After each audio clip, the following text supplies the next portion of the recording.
Tonight on Ukraine Today, Chinese officers spotted near the front lines of Russia's war in Ukraine, a warning sign for Europe and the United States. Taurus missiles for Ukraine, Germany's future chancellor is all in if the EU plays alone. 2 ballistic missiles, 1 city center, dozens of civilians killed, including children.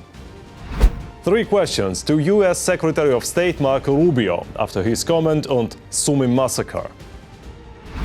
And finally, the Defiance Monument. Of course, Trump will show up to the grand opening of a statue of himself. All that and more on Ukraine Today.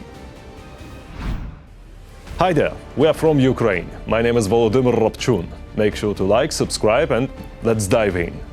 Taurus for Ukraine. Germany's next chancellor, Friedrich Merz, says yes, if European partners back the idea. This is the closest Ukraine has ever been to getting Taurus missiles.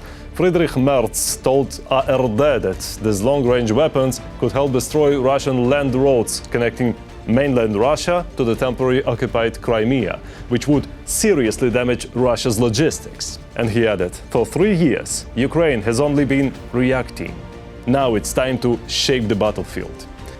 Here's what Friedrich Merz said about Russia's aggression and Putin's hybrid war against the West in the interview to the Bild. Every day we experience attacks from Russia on our data infrastructure. Every day propaganda. Every day false information, including from the German public via Russian channels. We must protect ourselves better against this. That is what we want to do. That is also the agreement in the coalition. We will certainly continue to do some of the right things that the old government did. We must defend our freedom, and this freedom is not just the territorial integrity of Ukraine. It is the freedom to live the way we want to live. It is our democracy that we need to protect better. We certainly need to do more in the coming years. Meanwhile, Ukraine is ready to buy 10 Patriot air defense systems from the United States. President Volodymyr Zelensky said this in an interview with CBS and added that several European partners might join the deal to help fund it. I do not understand why we cannot agree on additional Patriot systems, especially since there was such an agreement at the NATO summit in Washington at the anniversary summit, and we never received those additional Patriot systems. And especially, I respect the choice of the United States of America, but when the United States did not give us such systems, or did not sell them, we are ready for any format. The question is not about money, and some European partners are ready to help financially so that we can get the appropriate systems, expensive ones. Chinese military in Ukraine. Well, not just fighting, but learning as well. Reports say Chinese officers are gaining real combat experience by observing operations in Russia's war on Ukraine. They are studying battlefield conditions, taking notes.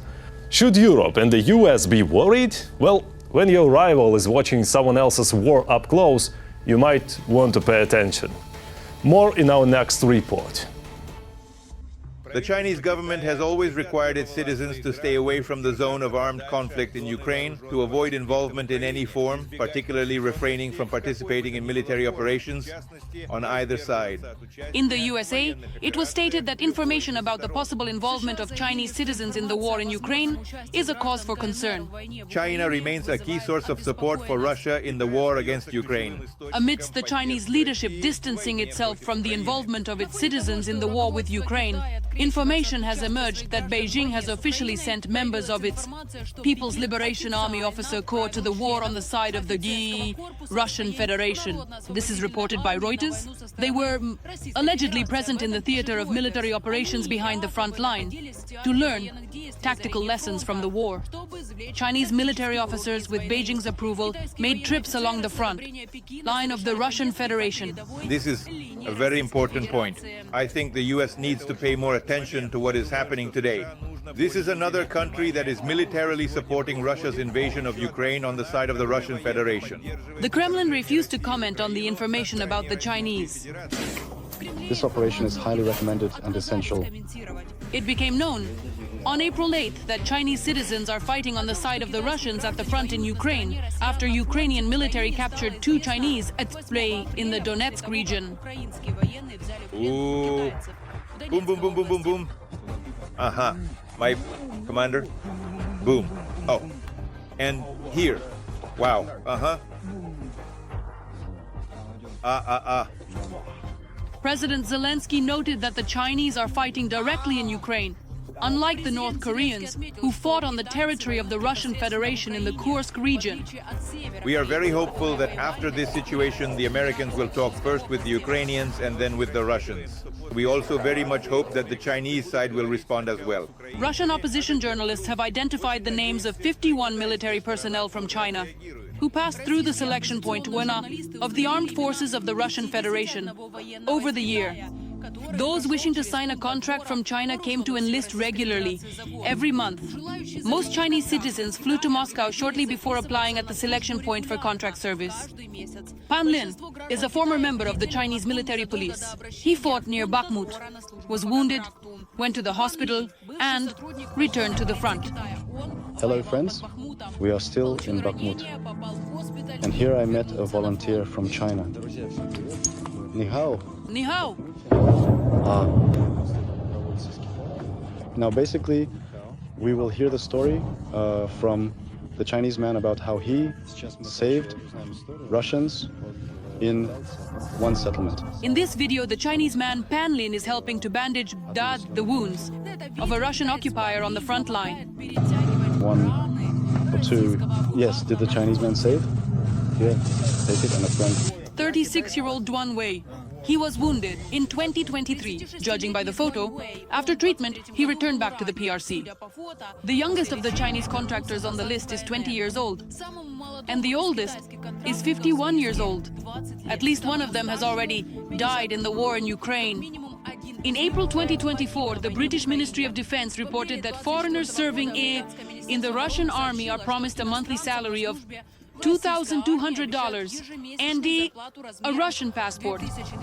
It became known that foreign mercenaries were receiving up to 640,000 rubles a month in mid-2024, 3 times more than Russian military personnel. More than 100 Chinese citizens fighting on the side of the Russian military against Ukraine are mercenaries who apparently have no direct connection with the Chinese government, according to 2 American officials familiar with US intelligence and a former Western intelligence officer.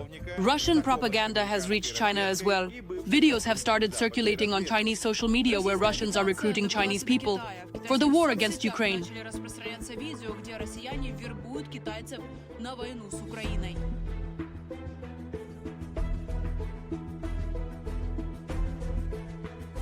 For many years, China has provided material support to Russia to aid its war against Ukraine, primarily in the supply of dual-use products, components necessary for weapon maintenance, and lethal drones for use on the battlefield.